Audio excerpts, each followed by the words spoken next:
A 74-year-old woman named Dorothy sat at her kitchen table, hands trembling slightly after her 2 adult children left. They had come for Sunday dinner, but the conversation had shifted to something she never expected. They wanted to talk about options, about her safety, about a place where she could get the care she needs. They never said the words nursing home, but Dorothy knew exactly what they meant. She had lived in that house for 41 years. She had raised her children in those rooms. She had buried her husband from that front porch. And now her own son and daughter were suggesting it might be time to leave. Dorothy did not sleep that night. She stared at the ceiling, feeling something she had not felt in decades. Fear, deep, heavy fear, not of dying, but of being discarded, of losing control, of becoming invisible.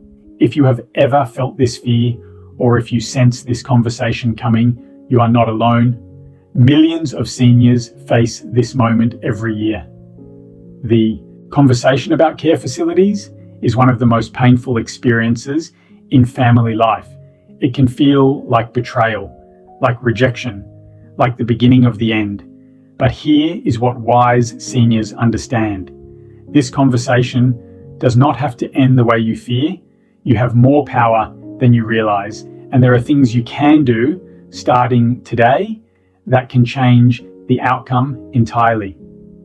Today on Wise Seniors, we are going to talk honestly about what to do when your children want to put you in a nursing home. This is not about fighting your family. It is about protecting your dignity, understanding your options, and taking control of your own future.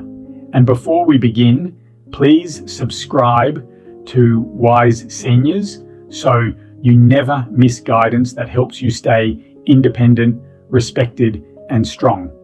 The first thing Wise Seniors do is understand why their children are having this conversation in the first place. This is difficult because when you hear the suggestion of a nursing home, it feels personal. It feels like your children are saying you are a burden, that you are too much trouble, that they want to get rid of you. But in most cases, that is not what is happening. The truth is, adult children often bring up care facilities because they are scared. They are scared you will fall and no one will be there. They are scared you will forget to take your medication. They are scared they will get a phone call in the middle of the night telling them something terrible has happened. Their fear comes out as control. Their worry comes out as pressure. But underneath it, in most families, there is love. Misguided sometimes, clumsy often, but love nonetheless. A 71-year-old man named Richard was furious when his daughter first mentioned assisted living. He accused her of wanting his house, of not caring about him, of treating him like a child. But weeks later, after the anger faded, his daughter showed him something on her phone. It was a list she had made at 2 a.m. one night when she could not sleep. A list of everything she worried about. His balance, his blood pressure, the expired food she found in his refrigerator, the time he got lost driving to the pharmacy. She was not trying to control him. She was terrified of losing him. Understanding this does not mean you have to agree with your children. It does not mean you have to do what they want. But it does mean that the conversation can start from a place of connection rather than combat. Wise seniors ask their children directly, what are you really worried about? And then they listen. Because once you know the specific fears, you can address them one by one. The second thing wise seniors do is have the conversation first on their own terms. One of the worst positions to be in is reacting. When your children bring up nursing homes, you are immediately on the defensive. You feel ambushed. You feel like decisions are being made without you. Wise seniors flip this dynamic. They bring up the topic themselves before anyone else does. They say, I have been thinking about my future and I want to tell you my plans. This changes everything. Instead of defending yourself against their ideas, you are presenting your own. Instead of reacting, you are leading. Dorothy, after that painful Sunday dinner, decided she would not wait for the next conversation to happen to her. She invited her children back the following month. But this time, she spoke first. She told them she understood their concerns. She acknowledged that she was getting older and that things would continue to change. But she also told them clearly what she wanted. She wanted to stay in her home. She wanted to make her own decisions, and she had a plan. Her children listened differently that day because Dorothy was not resisting.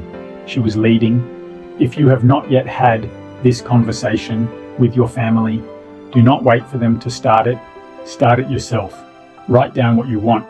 Think about what matters most to you, and then share it clearly, calmly, and confidently.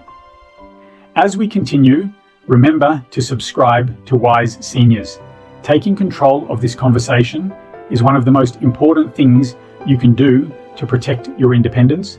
The third thing Wise Seniors do is address the real concerns with real action.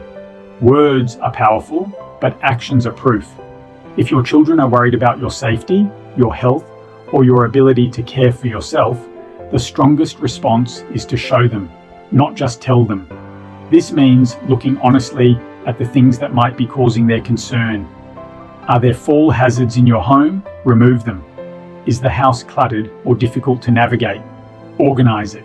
Are you forgetting appointments or medications?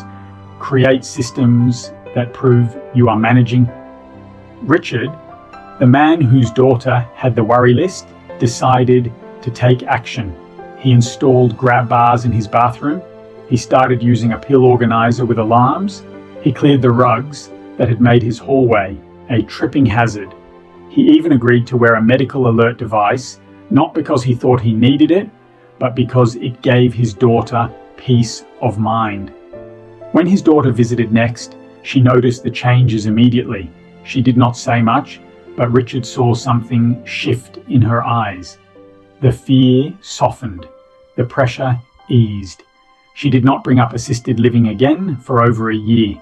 Wise seniors understand that their children are often reacting to visible evidence. When they see dishes piling up, or bills unopened, or weight loss, or confusion, their fear grows. When they see order, capability, and proactive care, their fear shrinks. You do not have to prove you are perfect. You just have to prove you are paying attention, that you take your own safety seriously, that you are not in denial about the challenges of aging. The fourth thing wise seniors do is explore every alternative before accepting a nursing home as the only option. Many families jump to nursing homes because they do not know what else exists. They think the only choices are complete independence or full institutional care, but there is an entire world of options in between. Home care aides can visit daily or weekly to help with tasks you find difficult. Meal delivery services can ensure you eat well without needing to cook every day. Medical alert systems can provide 24-hour monitoring without requiring you to leave your home. Home modifications, from stair lifts to walk-in bathtubs, can make your house safer without making you leave it. There are also alternative living arrangements. Some seniors move in with adult children, but maintain their own space and boundaries. Others find housemates their own age, sharing costs and companionship. Some communities offer independent living with optional services, allowing you to stay autonomous while having help nearby if needed. Dorothy researched these options before her second conversation with her children. She presented them with a clear plan. She would hire a home aide 3 mornings a week to help with cleaning and errands. She would install a medical alert system. She would attend a weekly seniors group at her church to stay socially connected. Her children were surprised. They had not known these options existed, and once they saw that their mother had a realistic, thoughtful plan, their urgency faded. The key is to research before the conversation, not after. Know what is available in your area, know the costs, know how to access services. When you come to the table with options, you shift from being the problem to being the solution. Before we continue, take a moment to subscribe to Wise Seniors. Knowledge is power, and understanding your options is one of the most powerful things you can do. The fifth thing wise seniors do is build a support network outside their immediate family.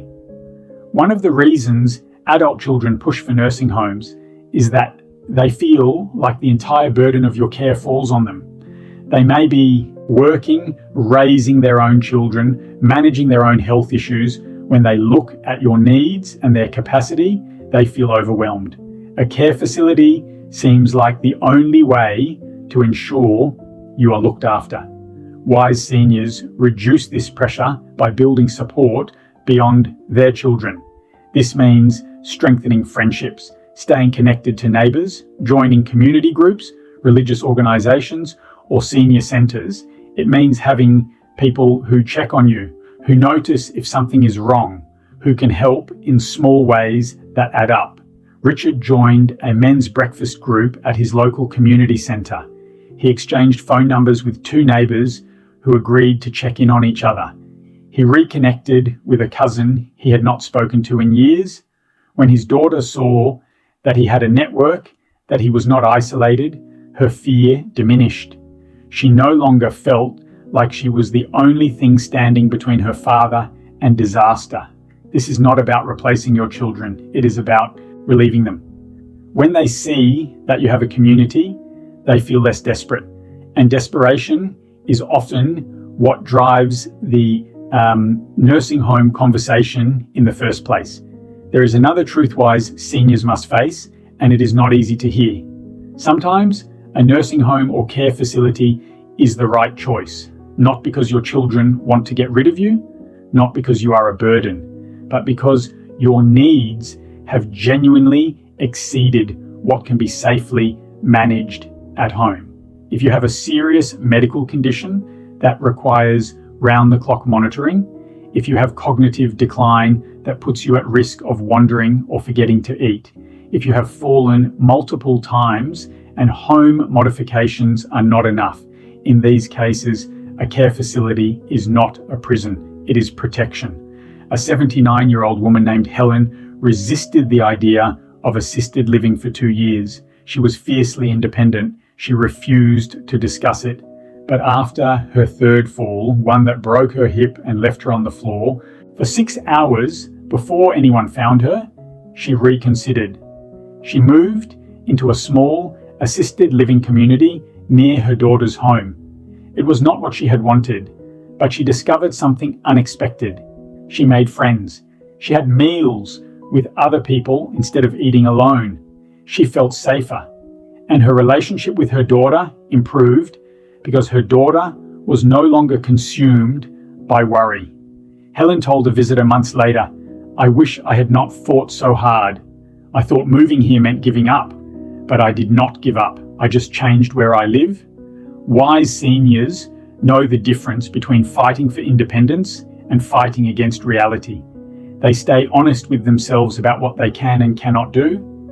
And when the time comes, if it comes, they make the decision themselves rather than having it made for them.